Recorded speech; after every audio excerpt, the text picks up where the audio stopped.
It is Friday on Daily Delivery. I'm Michael Rand. Glad to have you guys back for another day. The weekend coming up. A fun slate on the sports calendar, I would say. Vikings, of course, play the Lions on Sunday at US Bank Stadium. Ben Goessling from the Star Tribune will join me here in just a few minutes to talk about that game. Just some interesting storylines emerging off of that Monday night loss to the Eagles. Now, I think sometimes we in the media get accused of being a little bit negative, but I would say by and large, storylines get more interesting when a team faces some adversity, and this is really the first time that Kevin O'Connell's Vikings have faced any kind of adversity, right? I mean, they whenever something's brand new, you give it plenty of benefit of the doubt, and then they go in and win their first game against the Packers quite convincingly. But now, after that 24-7 loss, all of a sudden you got questions like, well, look at the defense. A defense that gave up almost 500 yards, gave up more than 300 yards just in the first half alone.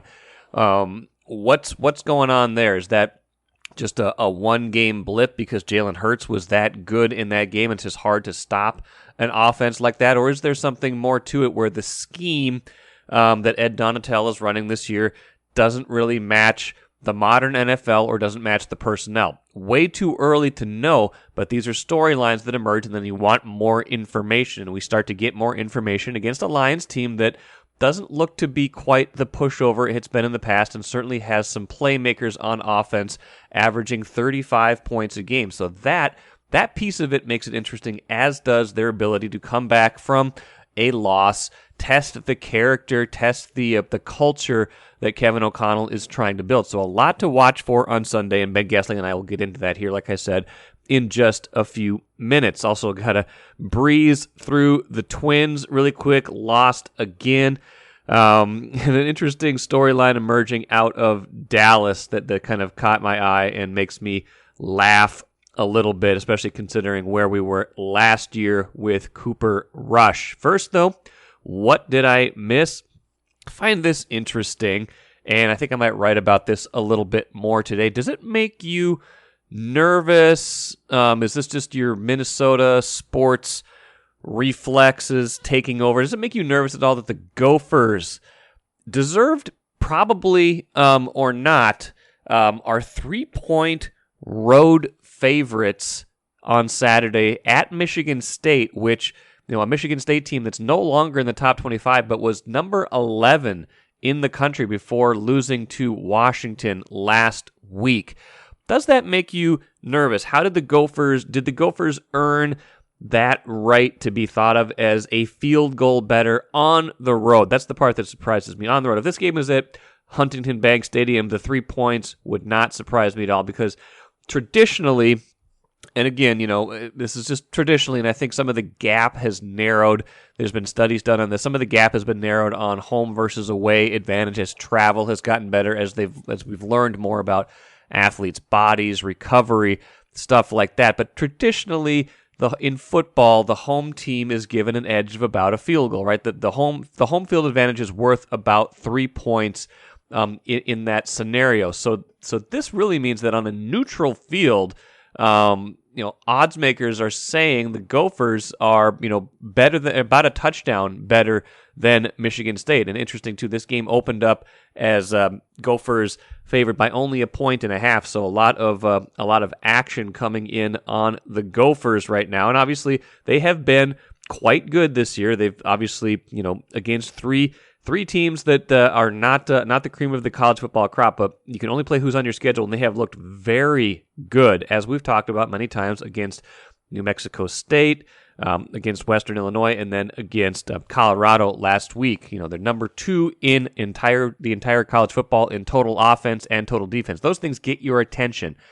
That said, this is a significant step up in class, and as much as you want to believe in this team, as much as you probably should believe in this team, and as much as even a loss this weekend probably would not make you say, well, here we go again, I'm just still a little bit surprised at them being thought of as the better team against Michigan State on the road. So we'll see how that piece of it plays out, and if they go to East Lansing and they look as good as they've looked. I'm not saying they're going to win, in a rout, but if they looked like the better team on the road against Michigan State and come away with a, if not convincing so much on the scoreboard, but just a solid win, that's a big, that'd be a big moment for this program. That would tell you another step in this journey where you'd be like, okay, yeah, the things we think are true about this team, those things are true. And then you got to start thinking about, well, not just maybe the best team in the Big Ten West, but probably prohibitively favored then to win the Big Ten West, and see where the rest of the season goes from there. So a fascinating matchup in East Lansing. Just a lot to watch this weekend on the local sports scene. MGM Wine and Spirits is the choice for savings, service, and a great selection of spirits, pre-mixed cocktails, wines, and of course, ice-cold beers and hard seltzers.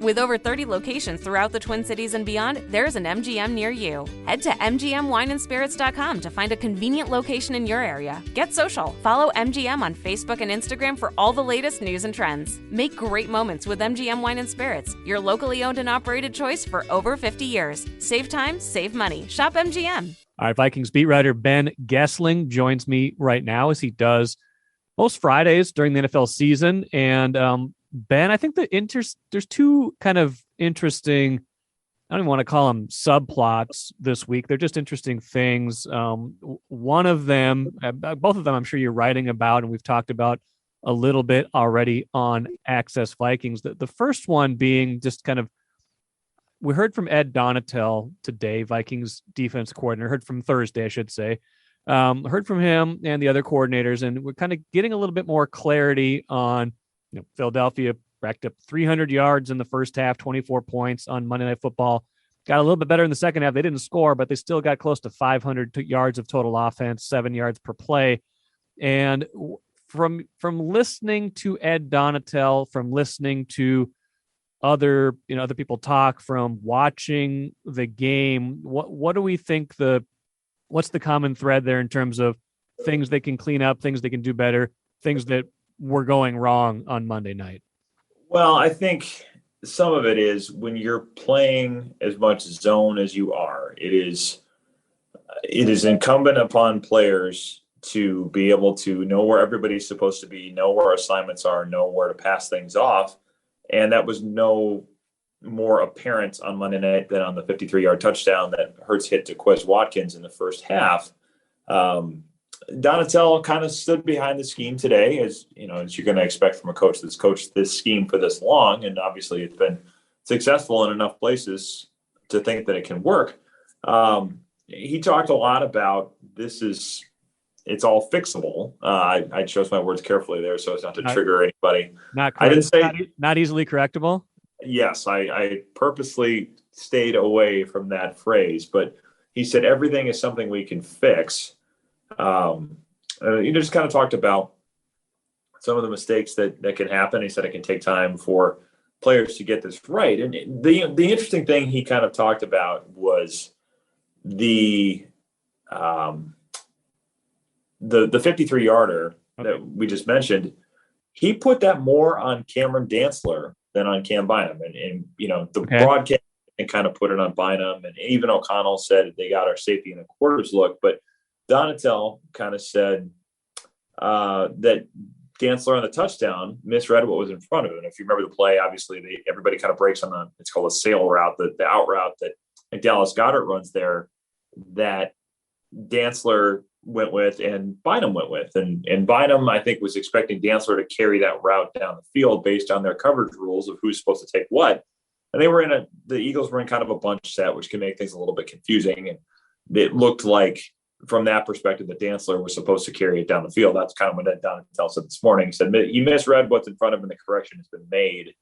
And that was the biggest play in the game. But obviously there was quite a bit of stuff the Eagles got in front of the Viking zones or the shells. That was the word Troy Aikman kept using. And Donatel got asked about that as well. Yeah. He said a lot of guys have opinions. If I listened to everyone, he kind of trailed off there. He said it really wasn't a total shell or not. That's just kind of an overused deal. We had plenty of guys who account for everybody. We just didn't play our assignments right. So I wouldn't read too much into that. Then I think Kevin Seifert asked him, would you play it the same way? Let's take the shell word out of it. He said, take that word out of it, but we want to execute better if we do it again. We view a setback as temporary. What are you going to learn? What would you play the next day if you had to do it again? It didn't seem like he was saying we're going to come off of this and play man coverage. And I wouldn't expect that to happen. I mean, this is his defense. Yeah, this is his defense, right? Yeah. So you're not going to see them toss it out and say, hey, everybody's press man the rest of the way. This is going to be how they play. And they are going to have some things to figure out, I think, as you go, especially when you have young corners that are trying to figure out how to do all of this. So Patrick Peters talked about it this morning as well, that it's just a matter of everybody kind of understanding what everybody else is doing and everybody reading it the same way. So you are going to see teams continue to attack them that way. I think you're going to see teams continue to attack that side of the field, which we saw a lot on Monday night. They were picking on that Dantzler, Bynum kind of tandem, and I would expect that will continue. But, you know, they are going to continue going forward with this type of coverage and hope that they just do it better than they did Monday night. What's interesting, we got a question late from Access Vikings from, I think, Greg. It was Donatel related, said, I believe Donatel hasn't called defense in quite some time. When he did, how successful was he, especially with making in-game adjustments? And maybe that's a long history, and who really knows? It's going back a long ways, but I wondered if you had any insight on that. Well, I mean, I suppose wasn't calling the plays last year because Fangio was. I mean, he has done it in the past. It has been a long time, I think.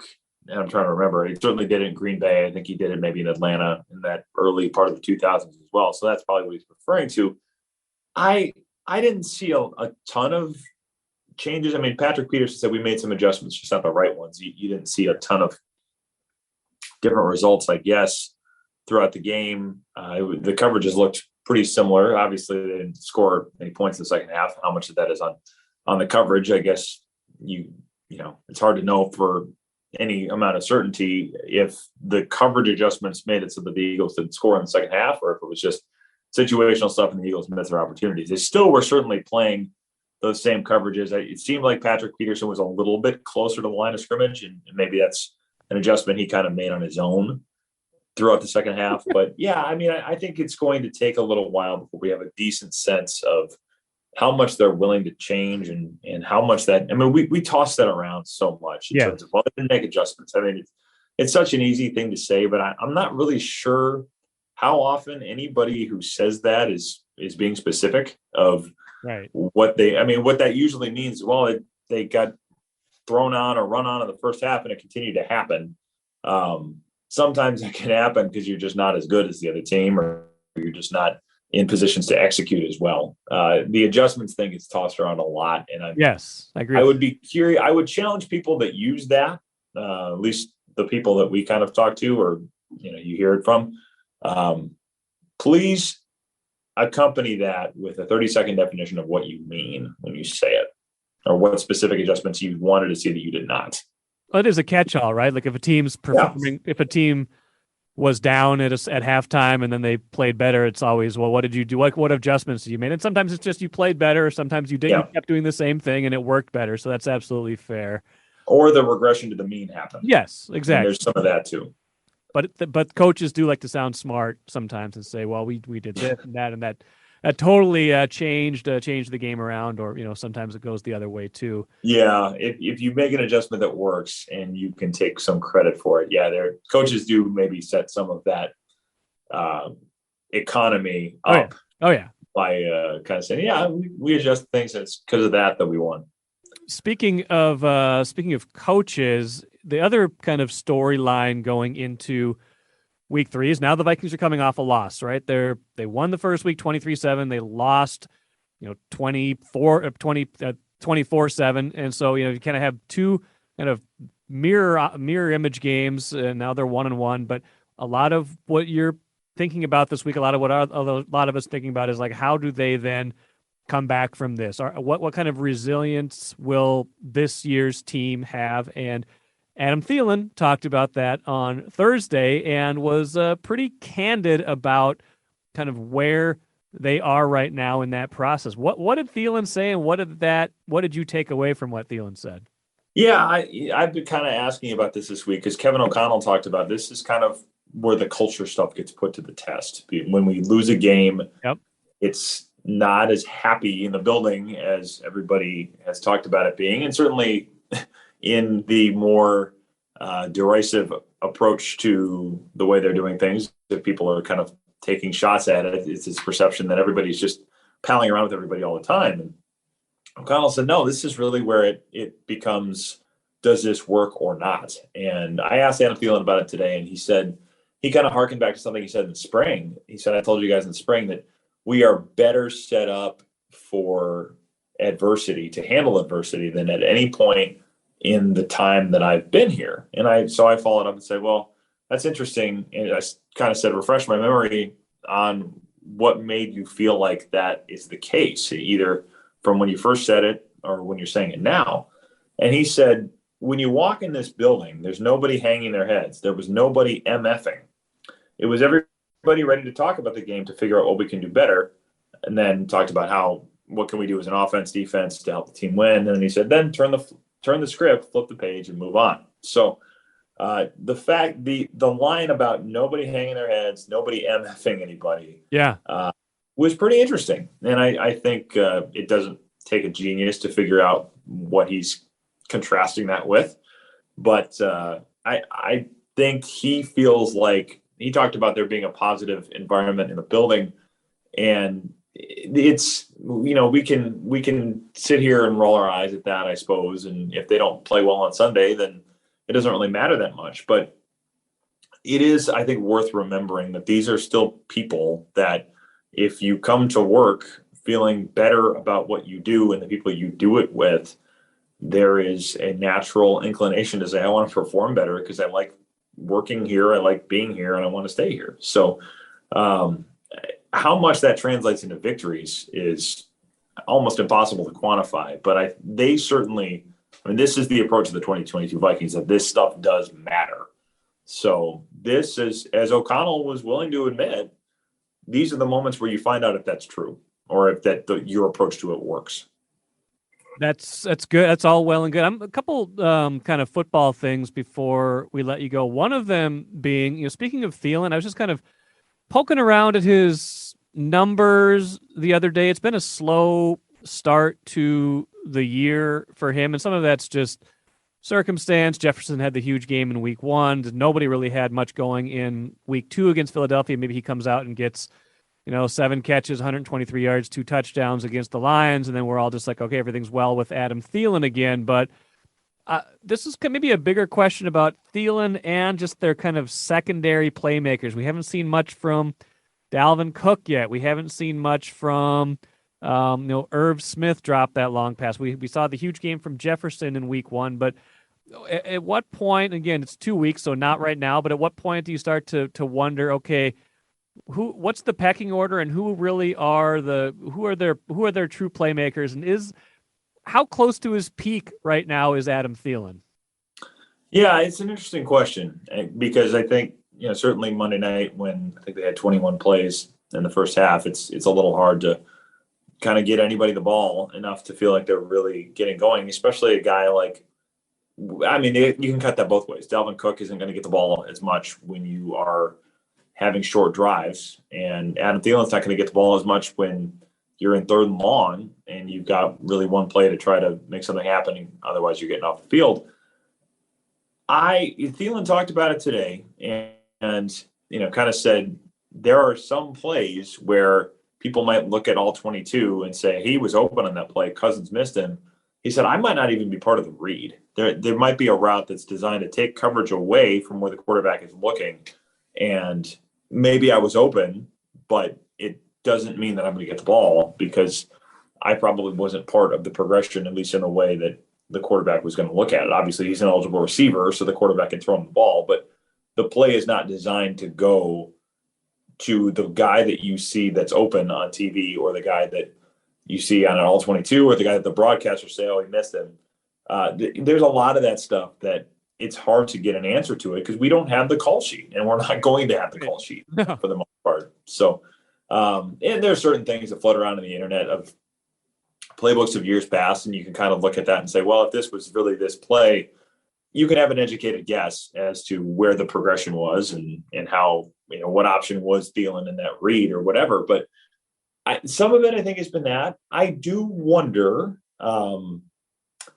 if he is the same guy at age 32 as he was at age 27. I mean, that's just kind of something you see happen in this league, that the quick twitch ability to separate has been a big part of his game. It has not looked to me early like that has been. I haven't seen him open as much in NFL Next Gen Stats. I think quantified that Monday night, saying in terms of their receivers, he was getting less separation from the closest defender than anybody else among their kind of primary eligible receivers. Is that how they're playing coverage? Is that him not separating? It's hard to know exactly, but they did play a lot of man coverage. So some of it may be that he's just not getting away from it quite to the same degree. I do think it's worth watching because they're going to need somebody else to be a bigger factor, given how much attention Justin Jefferson's going to get. And I think Honest NFL, which I believe is a former Eagles scout. He's a former NFL scout. It's a Twitter account that tweets a lot about the Eagles. He said he went back and charted their defense, and they had 4 or 5 times where it was a true double team on Jefferson. But certainly Jefferson was getting more of that attention, at least by his read on the game, than anybody else was. And you're going to expect that. So with that being the case, you are going to need other people to make defenses pay for focusing on Jefferson so much, or take the opportunities that come because they do focus on Jefferson. And I think Thielen has to be a big part of that because he's still the number 2 receiver, is certainly getting paid like he's a big part of this offense. His cap hit is, I think, 17, 18 million this year, and it's 19.9 million next year. So they're still pretty much counting on him to do those things. And I think over the next few weeks here, we're going to get a better sense of where he's at. But yeah, certainly worth watching that, I think, over the next few weeks, because it has been noticeable how little of a piece of this offense he has played in the first couple of weeks. That's interesting with Cousins too. You talked about his reads, where he says so many times, "I go where the reads take me," and I think a lot of quarterbacks maybe say that, but it also feels like he was really looking for Jefferson in some plays in the second half. And I wonder if there's does he have the ability to play both ways? Does he have the ability to go where the reads take him and also marry that with the idea of Jefferson's my go-to, I got to go get him the ball too? I just wonder how that's playing out in his mind as he thinks about how he typically plays quarterback versus maybe how they want him to play, or how or what Justin Jefferson demands. Not in a you must give me the ball way, but just because he's so good. Yeah, I mean, I think that's a fair question, because it is interesting with Cousins. He talks about going where his reads take him, and yet there are a lot of times, whether it's been Diggs and Thielen or Jefferson and Thielen, that you see his top 2 receivers have a very large portion of the targets. And that's certainly going to be the case with those 2 receivers and guys of that caliber. But he's never been the guy, at least by my lights, where you sit there and say, boy, he's hit 9 different receivers today. Or he doesn't have as many of those types of games, it seems like, where he's spreading it around quite as much. And maybe that's had more to do with their depth over the years too, that they just haven't had other guys that are worth involving the offense. And they haven't played as many 4 receiver sets. So some of those things are going to be part of where that number comes from. But he's always kind of struck me as the guy that leans pretty heavily on his go-to guys. And certainly that's been the case with Thielen in the red zone. He's, I think, got a trust factor with him there that you've seen over the years. And I think you're starting to see that with Jefferson in terms of the targets he's getting. And some of that may just be them saying, hey, this guy is one of the best 2-3 receivers in the NFL. We got to get him the ball.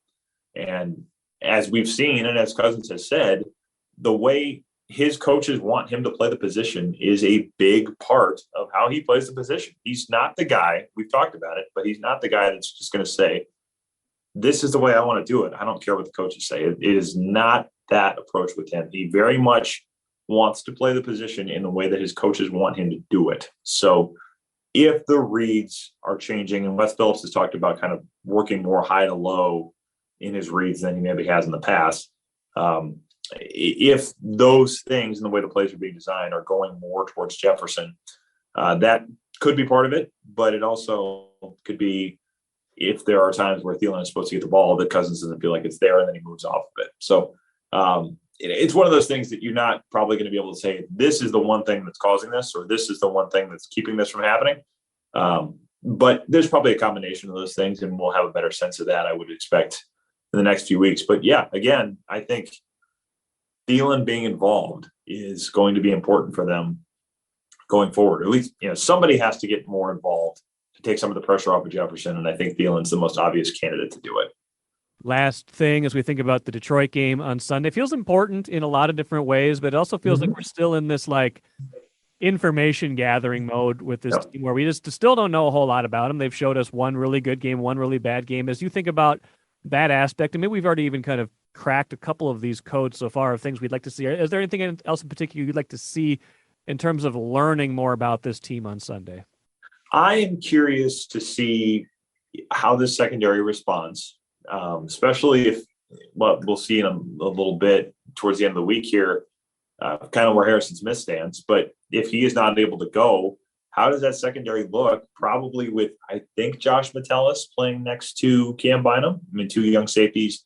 Maybe Lewis Seen gets in there some, but you're going to have a pretty young secondary against a Lions offense that has looked more explosive and more productive than it has in a while. So I am curious how that group does in their second go around at home, probably when it's a little easier to play on defense because the offense may be a little bit rattled, not able to get off the ball quite as quickly. I'm curious to see if that pass rush can get back on track. I thought that was a big factor in why they won week 1 and just didn't have the same impact on Jalen Hurts in week 2. And I want to see if they can get Dalvin Cook going. I mean, I'm still the way they've gone with him the first couple of weeks, I guess, has not been a huge shock. I expected there'd be a little bit less of an emphasis on him, probably a little bit more of a workload share than there's been in the past. We saw a little bit of that early with Alexander Madison before they get the lead in week 1 and kind of go to Cook. But I want to see if they get him more involved. And if they don't, kind of how that goes. Obviously a guy that's making a lot of money, a guy that's been a big part of this team. And if that role changes, I'm curious to see how that kind of all plays out. So a lot of things to learn yet. I think a lot of things to still figure out with how this team's going to play. But plenty at stake on Sunday in another division game. The first 3 home games this year are their 3 NFC North home games, and then their last 3 road games are all division contests as well. So lots on the line for a Lions game, which is kind of fun to have a few more things at stake before they head off to London next week. More CJ Ham, ground and pound, baby. They got to get back to establishing the run. Yeah, well, it's the guy who I probably had a different approach to losses than Kevin O'Connell. I probably agree with you on that front. Thanks, Ben. All right, thanks, Mike.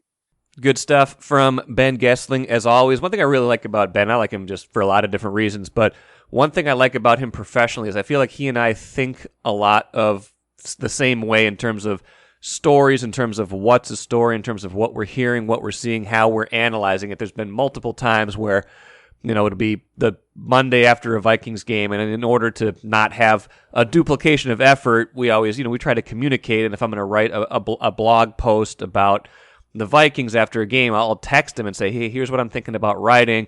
Just want to make sure you're not going to go that direction. And, there's been, I would say, like a decent number of times we're like, oh, actually, that is kind of like a direction I was thinking about going. So, okay, I'll kind of reverse course a little bit or try to go a little bit of a different direction so we're not both writing the same thing and then the readers are reading the same thing, and that's not the ideal scenario. But I think he and I think along the lines of a lot of the same ways we view the game, and certainly this notion of culture being put to the test this weekend is a good one, and I thought that was a good piece of the conversation he and I had, so I hope you agree with that. Should be a good game. Vikings home against the Lions on Sunday at US Bank Stadium.